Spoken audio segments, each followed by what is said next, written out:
여러분, 우리 모두는 다 나름대로 매일 기도 생활을 하시지요.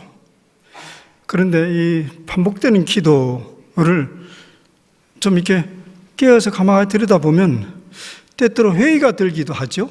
이 기도가 무슨 의미가 있는가? 또 이 기도는 제대로 하고 있는가? 그런 의문을 갖게 합니다. 그래서 오늘 말씀은 아주 흔하지 않은 말씀인데요. 예수님이 직접 나서서 이렇게 하라 저렇게 하라 하는 얘기가 몇 있는데 특히 기도에 관해서 그렇게 상세하게 말하는 일이 거의 없습니다. 근데 오늘은 이 장면은 비교적 가장 상세하게 기도 이렇게 하라 뭐 이런 본문입니다. 그래서 오늘 이 본문을 생각하면서 우리가 어떻게 기도를 잘 할 수 있는지, 좋은 자세는 무엇인지 그런 것들을 생각해 보고자 합니다.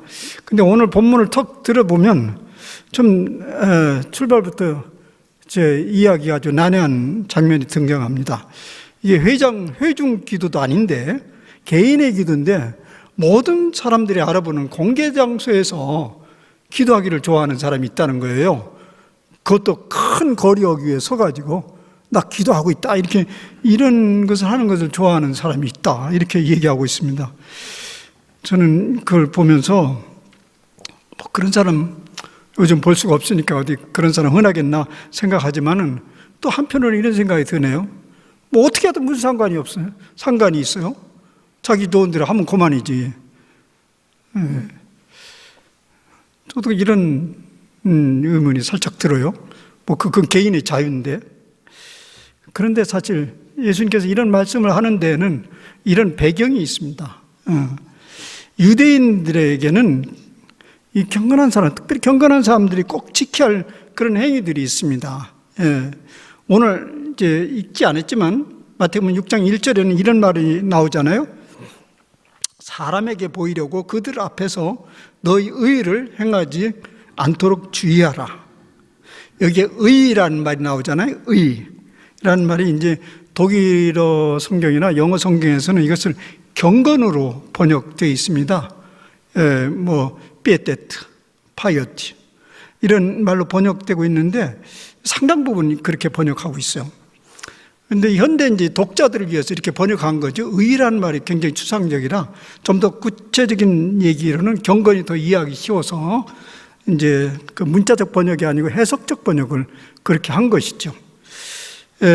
기도는 유대인들에게 있어서 특별히 이제 바리새인들과 서기관들에 있어서 그들에게는 매우 중요한 경건의 덕목 중에 하나입니다. 근데 우리에게는 지금 외경으로 알려져 있지만 여러분 천주교시 성경은 더 두껍잖아요. 그들은 경전으로 성경에 포함되어 있는 말씀들이 많이 있습니다. 근데 우리에게는 지금 나타나 있지 않아요. 빼냈으니까. 근데 그 성경 중에 토비서라고 있어요. 토빗. 거기에 이제 12장 8절 9절에는 이런 말이 나와요. 경건 생활의 좋은 기도는 금식과 함께하는 기도이다. 그것보다 더 좋은 것은 의로운 마음을 가지고 구제하는 것이다. 구제는 죽음으로부터 구원을 받고 모든 죄로부터 깨끗함을 받는다. 유대인들은 이런 전통을 통해서 자선, 금식, 기도 이 세 개를 3대 경건 행위의 덕목으로 받아들였습니다. 그래서 오늘 마태복음에 보면요, 이 세 개가 다 언급됩니다. 오늘 예수님께서 마태복음은 오늘 자선 행위에 대해서는 2절에서 4절에 언급하고 있고 기도는 5절에서 15절 그리고 금식은 16절에서 18절에서 언급하고 있습니다. 오늘 본문은 그 중에서 기도 부분만 딱 딴 거예요. 기도에 대해서 예수님의 견해와 가르침을 얘기하는 거죠. 자선, 기도, 금식 물론 이런 것들은 자선, 기도, 금식 어느 하나도 빼놓을 수 없는 그리스도인들에게 있어서 영적 생활에서 매우 중요한 것이며 틀림없습니다. 특별히 유대인들에게서는 어떻게든지 경건한 유대인들은 어떻게든지 이런 경건 덕목들을 잘 지키려고 애를 썼지요. 그리고 그렇게 애를 쓴 사람일수록 때로는 노골적이지는 않지만은 자신의 경건 생활을 이렇게 드러내고 자랑하고 싶은 생각이 있었던 것이죠. 어쩌면 유혹이죠. 그리고 또 그렇게 하기도 했고, 아니, 유혹 그런 게 아니고 그냥 통념적으로 그런 일이 벌어진 거예요. 예수님은 이런 태도에 대해서 이렇게 지적을 합니다. 그들은 이미 이 땅에서 상을 다 받았으니 더 이상 하늘의 상은, 아버지의 상은 기대하지 말라. 이게 경고하셨어요. 왜냐하면 경건의 삶이라는 것은 하나님과 나와의 관계잖아요. 누구한테 나팔 불 일 아니죠. 하나님과 나와의 관계니 그걸 은밀하게 하고 상을 받고 싶으면 하늘 아버지부터 기대하라는 거예요. 너무나 지당한 말씀을 오늘 하고 있잖아요. 우리 신앙생활에서도 3대 신앙생활의 요소가 있다고 할 수 있습니다. 3개. 당시에는 아무 문제가 되지 않는 것이 오늘 우리에게 끼어들어오는 것이 있습니다. 3가지가 있는데, 첫째는 교인이 되는 것입니다. 둘째는 성경을 잘 아는 것입니다. 셋째는 기도하는 일입니다. 이게 3가지, 3대 우리 신앙생활이라고 볼 수 있습니다. 이 중에 어느 하나도 빠져도 우리가 이제 모자란다고 볼 수 있죠. 첫째, 교인이 되면서 신앙생활의 기본적인 틀을 갖추게 되죠. 우리는 장차 하나님 나라 백성으로 살아가게 될 것입니다. 그래서 교인이 되어서 일단 공동체성을 익혀가는 거죠. 하나님 백성으로서 함께 살아가는 법을 익히는 것이죠. 그런데 사실 예수님 당시에는 이런 것들은 아무 문제가 되지 않았어요. 왜냐하면 당시 사회 전체가 유대교적 분위기였기 때문에 그 공동체에 속하지 아니하면 아예 일상생활 자체가 되질 않았어요. 그런데 오늘날 우리 현 시대에 보면 점점 가난한 교인들이 늘어가고 있습니다. 교회 안 나가 교인이죠. 우리 가난한 교회는 이미 우리 이제 신학이나 교회에서는 그냥 보통 명사가 됐어요. 그래서 다 아시죠? 안 나가를 거꾸로 하면 가나안이요. 가나안 교인이 점점 늘어가고 있습니다. 더욱이 코비드19 사태 이래로 가나안 교인들이 급속도로 늘어날 것을 지금 예상하고 있습니다. 이미 데이터 연구에서 보고를 하고 있습니다. 우리 교인들 등도 상당수 그렇게 정착을 하게 될지도 모릅니다. 특히 젊은이들 그런 예상을 합니다. 그들은 스스로는 신앙인이라고 하지만 이제 특정한 교회 교인이 될 것을 거부하는 사람들입니다. 그럴 필요성을 못 느끼는 거죠. 그런데 일찍이 이런 현상들은 유럽 교회에서 있었던 현상입니다. 미국 교회는 그렇게 많지 않은데 유럽 교회는 상당히 이제 그런 일들이 있어 왔고 지금도 있습니다. 좋습니다. 그렇게 해서라도 신앙생활을 유지할 수 있으면 그것이 차선책일 수 있어요. 특히 모세골, 이 거리가 먼 곳에 이제 그렇게 차선책일 수 있지만은, 그러나 공동체에 속하지 않고 지속적으로 신앙생활을 하는 것은 역한 어려운 일이 아닙니다. 왜냐하면 세상은 우리를 그런 신앙의 상태로 가만두지를 않죠. 교인이 되지 않고 공동체의 지지가 없으면 세상과의 영적 전투에서 이겨내는 것은 불가능합니다. 둘째는 성경을 잘 알아감으로써 참된 신앙이 됩니다. 성경을 잘 알지 못하고 그냥 믿는 신앙을 우리는 소위 뭐라고 그러냐면 민간신앙이라고 합니다. 민간신앙.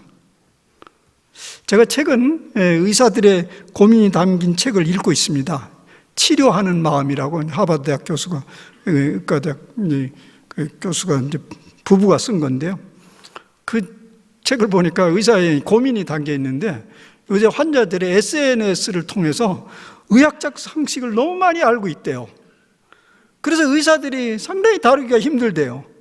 나름대로 다 처방을 가지고 있고 지식을 가지고 있어서 의사가 뭐라고 하면 거기다 맞선다는 거예요. 자기 주장을 막 하고. 그래서 그렇구나. 이제 내가 하나 느낌이 있었어요. 의사들이 환자의 말을 잘 안 들으려고 그래. 그러든지 내버려 두면 좋은데, 의사들이 이제 그것에 대해서 머리 아파하는 건 뭐냐면, 그 결과는 다 의사의 책임이요. 그래 놓고 명인이 돌팔이니 그거 다 의사가 받아야 될 몫이죠. 그런 게 이제 고민이죠. 마찬가지입니다. 성경도 잘 모르면서 오래 교회를 다닌 경험으로, 그러니까 경험적 상식으로 신앙이 이러니 저러니, 교회가 이러니 저러니 평가를 하는 것입니다. 아는 사람이 보면 돌팔이일 가능성이 아주 높습니다. 근거가 있는, 심지가 굳은 신앙생활을 하고자 한다면 성경적 지식은 필수적입니다. 우리 주변에서 소위 이단 있잖아요. 신천지 등의 이단에 빠져서 엄청난 고통을 당하고 가정의 해체를 당하는 그런 이유가 뭐죠? 간단한 거예요. 성경적 지식이 미천했기 때문에 그런 일이 벌어지는 거죠. 그래서 사실 여러분들이 느끼는 대로 제 설교의 핵심은요, 말씀 자체에 초점을 주려고 애를 씁니다. 짧은 시간이지만 그래도 성경을 좀 오늘 말씀에서 이것이다 그러고 가지고 가기를 바라는 거죠. 재밌는 얘기보다, 일상 어떤 얘기보다 그런 의도가 있습니다. 셋째는 기도 생활입니다. 교회와 성경을 통해서 익히고 배운 것들을 삶으로 이어지기 위해서는 기도 안에서 녹아지고 소화되어야 합니다. 그래서 그것이 개인의 경험이 되어야 됩니다. 개인의 경험, 나의 경험. 성경에 있는 말씀이 아니라 나의 말씀으로. 여러분, 우리가 먹고 마시는 음식이요, 몸에서 이렇게 소화되기 위해서 결정적인 요소가 무엇인지 아십니까? 여러 가지 있죠. 한두 가지가 아니죠. 그런데 결정적인 그 요소는 산소 공급입니다. 산소가 공급되지 아니하면 먹는 음식이 소화는커녕 부패가 되고 말죠. 마찬가지로 우리는 흔히 기도를 호흡이라고 하지 않습니까? 기도라는 호흡을 하지 아니하고 교인으로 살아간다면 소화되지 않는 종교 문화 생활에 불과합니다. 동네 구민센터, 구민회관 이런 데 가서 문화 체험을 하잖아요. 문화교실에서 배우잖아요. 그런 신앙과 아무 다름이 없어요. 성경을 열심히 읽고 배운다고 합시다. 그런데 기도하지 않아요. 진작에 성경이 이러한 거 묵상하지 않아요. 그러면 성경적 지식은 그건 기독교적 상식이나 인문학적 지식에 불과합니다. 그런 지식으로 제법 똑똑한 신앙인의 행세를 하지만 그 지식은 자신의 삶을 변화시키지도 못하고 물론 이웃에게 아무런 영향도 끼치지 못합니다. 그저 번들어한 모습만 갖출 뿐입니다. 자신의 신앙생활을 조용히 성찰해 보시길 바랍니다. 답답함이 있을 것입니다. 솔직히 답답함이 있을 거예요. 이 소리 뭐냐면 호흡이 제대로 안 되는다는 느낌이죠. 호흡이 제대로 안 되는 몸 상태는 아주 답답하잖아요. 예. 기도하지 않으면 바로 그런 모든 신앙생활이 답답하게 느껴져야 돼요. 그런데 안 느껴요, 전혀. 안 느끼면 어떻게 되죠? 돌아가실 날이 가까운 거예요. 영적 허파가 고장이 난 거예요. 여러분 좀 심각하게 자신의 신앙생활을 한번 성찰해 보시길 바랍니다. 이제부터는 이제 이런 3대 요소를 얘기하는데 이제부터는 이제 오늘 가운데 토막 예수님께서 가르치신 기도 생활에 좀 집중해 봅시다. 예수님의 기도 생활에 대한 가르침은 아주 분명합니다. 골방에 들어가서 문을 닫고 은밀하게 하라. 우리 중에 이 가르침에 어긋나는 사람이 있어요? 골방에 들어가서 문을 닫고 은밀하게 기도하라. 기도 길거리 어디 가서 하는 사람이 있어요? 우리 대부분은 골방을 따로 가지고 있지는 않지만은 보여주고자 기도하는 사람도 없을 것입니다. 더군다나 우리는 공개적인 새벽 기도도 하지 않잖아요. 다른 교회는 새벽 기도할 때 누구 나왔나 안 나왔나, 기도 얼마나 오래 하나 안 하나, 이게 보이지 않는 감시체제가 있을 수 있는데 우리 교회는 그러지를 않잖아요. 그러면 이 말은 우리에게 무슨 의미가 있는가? 그런 얘기입니다. 내 골방에 들어가 문들을 닫고 은밀한 중에 계시는 아버지께 기도하라. 여기에 골방이라는 것은요, 그 어떤 특정한 외부적 장소를 얘기하는 것이라기보다는 우리 내밀한 마음의 장소를 말하는 것입니다. 기도는 내밀한 자신의 마음으로 들어가는 행위입니다. 여러분이 기도할 때 그 내밀한 마음으로 이렇게 들어가는 경험을 하지요? 할 겁니다. 예. 여러분들은 그것이 무엇인지 이미 경험적으로 알고 있습니다. 기도하려고 앉아있는데 도무지 이게 기도가 잡히질 않고 안정되지 않는 경험을 하죠. 그래서 뭔가 주위에서 빙글빙글 도는 느낌을 받잖아요. 저는 이런 상태를 이렇게 비유합니다. 우리가 이 컴퓨터를 켜거나 이 휴대폰에서 와이파이가 잘 잡히지 않으면 어떻게 되죠? 막 정신이 뺑뺑을 돌죠. 안 잡히는 거예요. 그런 상태를 여러분들이 경험하죠, 기도에서. 그래서 이제 그걸 또 구체적인 용어로 뭐냐면 너무 잡념이 많아서 괴롭힌다, 이런 말을 하죠. 그 아직 그 내밀한 경우로 가고자 하는 들어가지 못하는 상태를 말하는 거죠. 그런데 그 내면으로 들어가려면 뭔가 해야 되는데 그 조치를 안 해서 그래요. 그게 뭘까요? 문 닫아 걸으라고 그랬잖아요. 문을 닫아야 된다고 그랬어요. 밖으로 열려있는 마음의 통로와 문들을 닫으라는 거예요. 우리의 마음에는 밖을 향하는 문들이 많아요. 밖으로 끊임없이. 그 문들을 통해서 다양한 외부적 정보나 시끄러운 소리들을 접수를 합니다. 그래 접수하면 어떻게 하죠? 우리 마음이 재빨리 그것에 반응하려 합니다. 종종 저는 이런 사람들을 봅니다. 기도하다가 하늘에서 전화가 와. 몰래 난 하늘에서 전화 온다고 믿고 싶어요. 기도하다가 오니까. 그러면 그걸 재빨리 들고 밖으로 뛰어나가요. 휴대폰을 딱 옆에다 켜놓고 있으니 언제든지 부르라. 난 나갈 준비되어 있다. 그런 얘기죠. 내밀한 마음의 문을 활짝 열어놓는 상태입니다. 여기 기도에서는 닫으라는데, 어떤 때는 마음을 활짝 열어야 되는데, 서로 대화를 할 때는. 근데 기도할 때는 딱 닫으라는데 활짝 열어놓고 있는 겁니다. 그렇게 마음의 문을 열어놓으면 내밀한 장소로 들어갈래야 들어갈 수 없습니다. 그저 그냥 대충 해치우고 말아버리는 거죠. 그런데 예수님의 가르침은 그러면 어떠냐? 근데 저는 그러면 괜찮아요. 근데 예수님은 안 괜찮다고 하니까 지금 제가 얘기하는 거예요. 예수님은 은밀한 중에 계시는 아버지께 기도하라. 그 은밀한 장소조차 접근하지 못하는데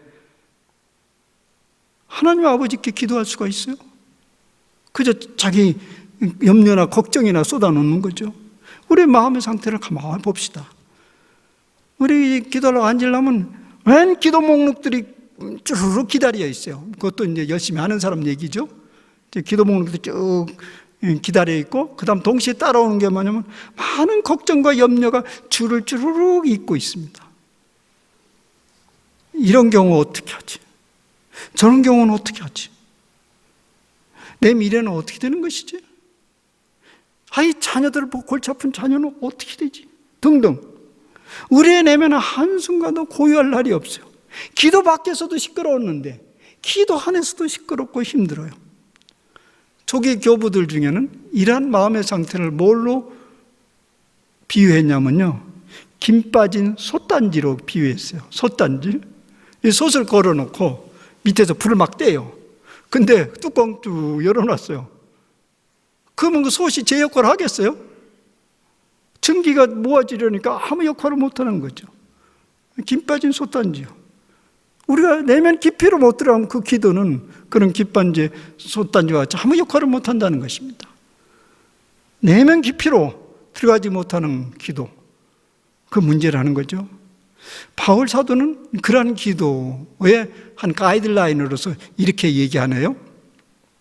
아무것도 염려하지 말고 다만 모든 일에 기도와 간구로 너희 구할 것을 감사함으로 하나님께 아뢰라. 이 말 들으면 조금 우리에게 이해가 안 가는 일이죠. 아무것도 염려하지 않으면 뭐하러 기도를 해? 그런 얘기인데, 이 얘기는 뭐냐면 기도 안으로 들어가 있을 때 그렇게 해보라는 거예요. 그러면 그렇게 나 염려 안 해, 기도할 때. 그런 거 아니고요. 이제 어떻게 해야 되냐면 아무것도 염려하지 않으면 기도 안에서 염려 앞에 서지 말고 은밀한 곳에 계시는 하나님 아버지께 서라는 거예요. 서다. 기도라는 것은 서는 것인데 염려와 걱정 앞에 서지 말고 기도 목록 앞에 서지 말고 은밀하게 계신 하나님 아버지께 서라는 거예요. 일단 기도에 들어가면 염려와 걱정은 내려놓고 은밀한 곳에 계신 그 아버지께 집중을 하는 말입니다. 이것이 진정한 기도예요. 일반적으로 우리의 기도는 온갖 염려와 걱정으로 가득 차 있어요. 끝나도 시원하질 않아요. 뭐 이게 해결될까 안 될까. 그러면서 주님의 응답이 없다고 불평합니다. 우리가 주님께 집중하지 않았는데 주님께 집중하지 않는데 응답 여부를 어떻게 알아요? 모르는 거죠. 그러면서 불평을 하는 거죠. 이어서 예수님은 이렇게 가르칩니다. 기도할 때 이방인과 같이 중언부언하지 말라. 중언부언이란 말 무슨 말인지 여러분도 금방 아시는 말씀이잖아요. 무슨 소리를 하는지 모르고 하는 소리를 말하죠. 왜 사람들은 나도 모르고 너도 모르는 소리를 하죠. 가끔 보면 그런 사람이 있어요. 저 사람이 지금 뭘 생각하고 하는 일이야. 막 계속 똑같은 얘기를 반복하는 거예요. 왜 그렇게 하죠? 자신이 무슨 말을 하는지 모르고 있기 때문에 그렇죠. 근데 왜 모르죠? 마음 중심으로 내려가 있지 않기 때문에 그래요. 마음과의 부딪힘이 없는 말을 하기 때문에 그래요. 중언부언하지 말라는 말은 내밀한 곳으로 들어가는 기도를 말합니다. 그러니까 앞에 얘기하는 거가 동일한 의미예요. 중언부언하지 말라. 내밀한 그곳으로 깊이 들어가라. 그래서 우리가 기도를 할 때는 사실은 해치우는 기도는 안 된다니까요. 준비를 해야 돼요. 하나님 아버지께 나가는 거죠. 그래서 예수님께서 강조하는 것은 아버지께 나가는 것이다. 근데 아버지께 나가는데 아무 생각 없이 털렁 들어갔다 그냥 문안 인사했는지만은 털렁 나오고 준비하라는 얘기예요. 또 중언부언 한다는 말은 이런 뜻도 내포되어 있습니다. 기도할 때 이방인같이 이런 말이 나와요. 이방인같이 중언부언하지 말라. 그들은 말을 많이 하여야 들을 줄 생각하느니라. 하나님은요, 우리가 정보를 제공해 줘야 우리 사정을 아시는 분이 아니죠. 소위 정보채권의 우리가 기도가 정보 제공 차원의 역할을 한다고 생각하는 사람이 있어요. 그래서 우리 옛날에 목사님들이 부흥사들이 우리 기도할 때는 구체적으로 기도해야 된다. 목록을 구체적으로 안 하면 하나님이 또 다른 데로 인도하실지도 모른다. 그런 얘기를 했는데 무제한 시절에 아멘하고 받았지만 돌이켜보니까 그것이 이방인의 기도네요. 오늘 보니까 이방인들의 기도예요. 그 이방인의 기도가 어디에 성경에 잘 나타나냐면 여러분들 이미 지난주인가 다 묵상했어요. 열왕기상 18장이 나오잖아요. 엘리야가 바알 선지자들과 아세라 선지자들과 한바탕 누가 참인지 대결을 벌이잖아요. 근데 그때 이제 바알 선지자들을 먼저 해보라고 하고 바알 선지자들은 제단 주위를 뛰어놀면서 바알의 이름을 불며 응답하게 해달라고 막 부르짖습니다. 그러면서 그들은 어떻게 하면 뛰어논다 이런 말이 나요. 뛰어논다. 뛰어논다는 말은 이런 거예요. 한 발을 팍 굽히고 뛰고 또 한 발을 팍 굽히고 이렇게 확 굽혀가서 확 올리고 또 그 다음에 확 올리고 이런 종교적 행위의 춤입니다. 고대 운동에 있어요. 그거 한번 해보세요. 나 방에서 해보니까 너무너무 힘들어. 그 일을 막 종일 하는 거예요. 종교적 헌신이 있죠. 그리고 안 되니까 어떻게 되죠? 그거 보니까 칼과 창으로 자신의 몸을 상하게 합니다. 이러한 종교적 헌신에 대해 이게 보통 통념적으로 고대사에 있었던 거죠. 그래서 철학자가 이런 얘기를 했어요. 여러분 세나카라는 그 로마 철학자 알죠? 세네카가 이렇게 말했습니다. 신들을 지치도록 만들라. 바로 이것이 중언부언하는 이방인의 기도입니다. 열심히 식어버리는 오늘 우리 교회의 모습을 볼 때 그러한 열정이 부럽기도 합니다. 물론 도전이 되기도 합니다. 그런데 오늘날 그런 모습이 완전히 사라진 건 아닙니다. 그럼에도 불구하고 그런 종교적 열정을 가만히 들여다보면 부럽기도 하는데 바람직한 건 아니에요. 저도 해봤으니 말합니다. 몸부림치면서 기도하는 일들이, 세월들이 많이 있었어요. 몸을 막 상해도 좋다. 이러면 지성이면 감천이지. 하늘이 안 움직이겠는가. 그냥 죽는 것보다 이래서 살 길이 있으면 살아야지. 그런 시절이 우리에게 있었어요. 그런 추억이. 근데 가만 생각해보니까 그렇게 하나님 불쌍히 여겨서 응답하기도 하신 것을 이제 보기도 합니다. 그런데 그렇게 안 할 수 있으면 더 좋죠. 그게 왜 썩 바람직하지만은 아니냐면, 첫째는 그 기도가 자신의 답답함을 풀어내는 일에 집중되어 있기 때문에 그래요. 주님께 집중하지 않고 자신의 답답함을 풀어내려고. 둘째는 사실은 기도의 대상이 누구인지에 대한 확신이 없기 때문에 그래요. 어떻게 해서든지 그분을 흔들어 깨워야 하는 그 절박함이 그런 기도를 나오게 하죠. 엘리야는 이런 바알 선지자들에게, 엘리야 선지자는 조롱을 했어요. 너희 신이 묵상하고 있는지, 잠깐 나갔는지, 그가 길을 행하는지, 혹은 그가 잠이 들어있는지 깨워 흔들어봐야 하지 않겠는가, 이렇게 조롱을 했어요. 그런데 예수님은 그럴 필요가 없는 것이 왜 그러냐면, 구하기 전에 너희가 있어야 할 것을 하나님 너희 아버지께서 아시기 때문이다. 다 안다니까? 우리의 기도는 이미 하나님이 알고 있는 것을 가지고 나아가는 행위입니다. 그런 걸 심각하게 생각하고 한번 기도를 해보세요. 기도가 어떻게 되어져 가는지.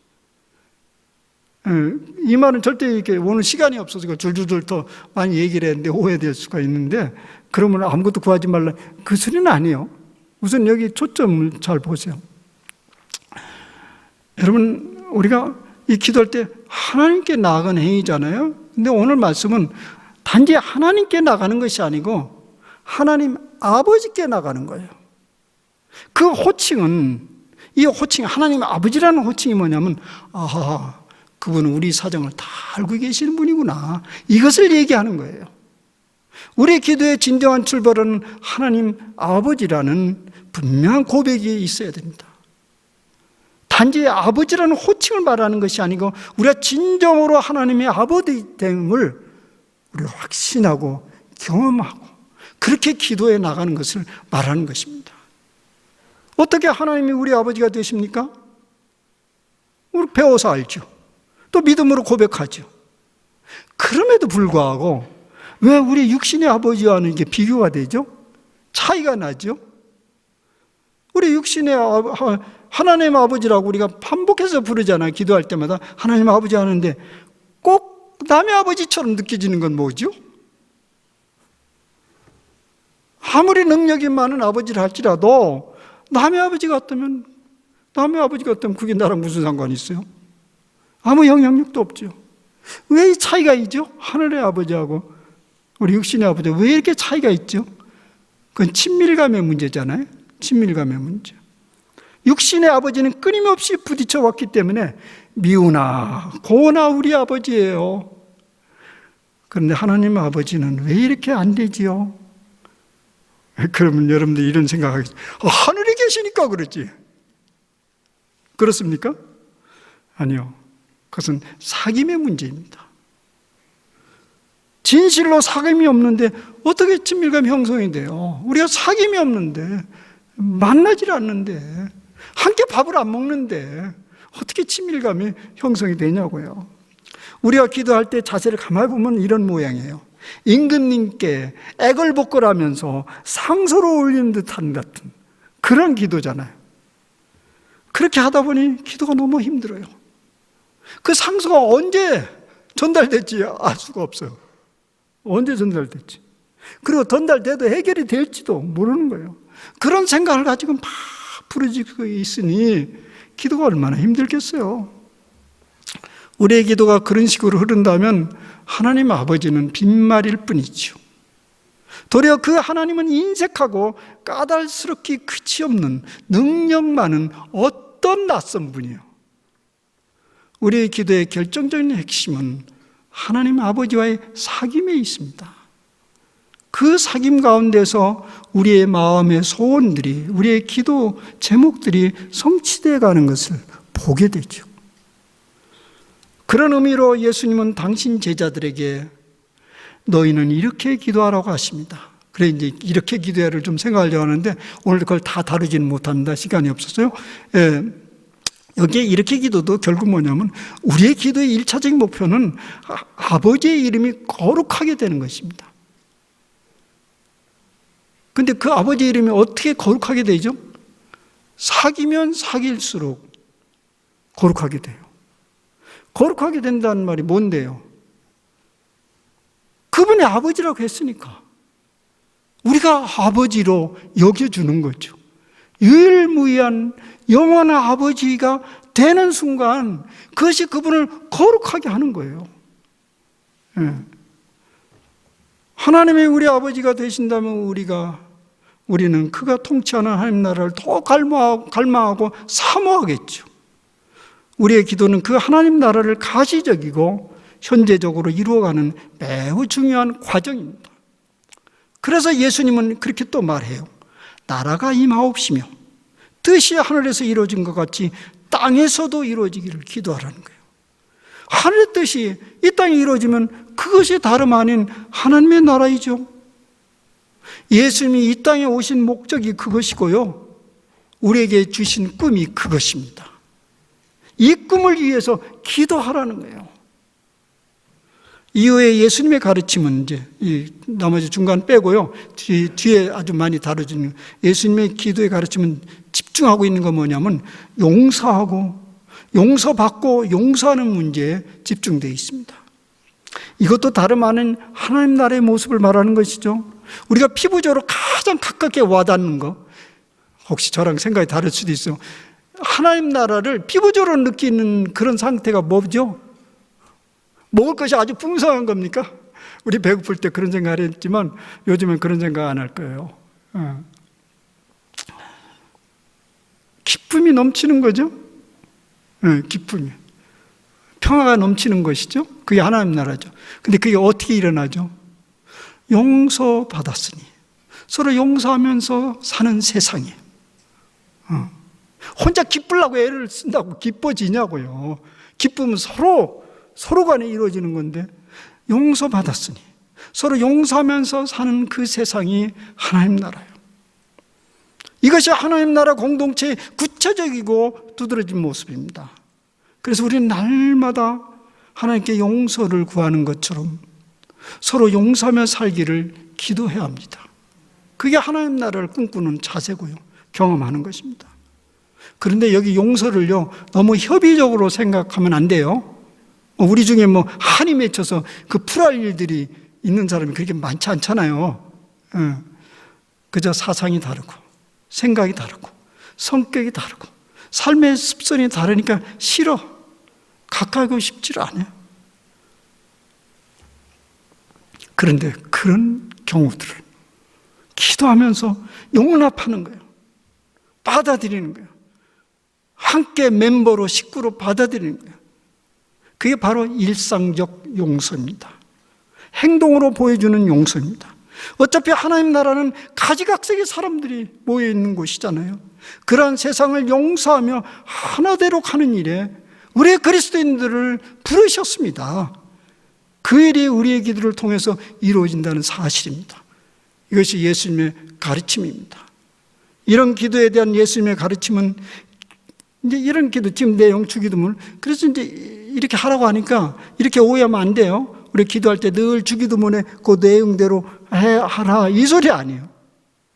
우리의 삶이 그렇게 넉넉하지 않는 세상에서 말입니다. 이것저것 가려서 기도할 처지가 아니잖아요. 뭐든지 해도 좋습니다. 그런데 은밀한 가운데 주님과 부딪히면 부딪힐수록 그 기도의 줄기가 예수님이 가르치는 그곳으로 자꾸 발전돼 갑니다. 그리고 응답도 그런 식으로 된다는 이야기입니다. 가이드라인을 얘기하는 거죠. 우리의 기도의 원칙적인 가이드라인을 얘기하는 거예요. 사랑하는 여러분, 이제 우리는 기도의 태도와 기도의 방향을 잘 알았습니다. 가장 결정적인 것은 기도 가운데 마스터 키, 하나님의 아버지를 깊이 만나는 것입니다. 그리고 그분이 통치하시는 그 나라를 갈망하는 것입니다. 그러면 우리가 무슨 기도를 했든지 공치는 기도는 없습니다. 무엇이든지 내 이름으로 구하라. 그리하면 내게 응답하리라는 말씀이 진리임을 체험하게 될 것입니다. 여러분, 호흡이 끊어지면 삶이 멈춥니다. 기도가 끊어지거나 기도가 끊임없이 발전되지 않아도 그건 마찬가지입니다. 살아있는 영적 생활을 진지하게 고려하면서 더 깊은 기도 생활을 사모하는 우리 모두가 되시기를 바랍니다. 기도합시다. 하나님 아버지, 우리는 입이 있어도 마음이 있어도 그 하나님 아버지께 나가는 방법을 잘 모릅니다. 이 땅에 사는 습성이 우리를 그렇게 만들었습니다. 그것이 왜곡된 것이요, 타락입니다. 그것을 아셔서 예수님은 이 기도 문제까지 세세하게 오늘 가르쳐 주심을 감사합니다. 가르침을 아멘으로 받게 하옵소서. 그리고 진지하게 우리 하나님께 나아가기를 사모하는 저희 기도 생활이 되게 하여 주시옵소서. 예수님의 이름으로 기도합니다. 아멘.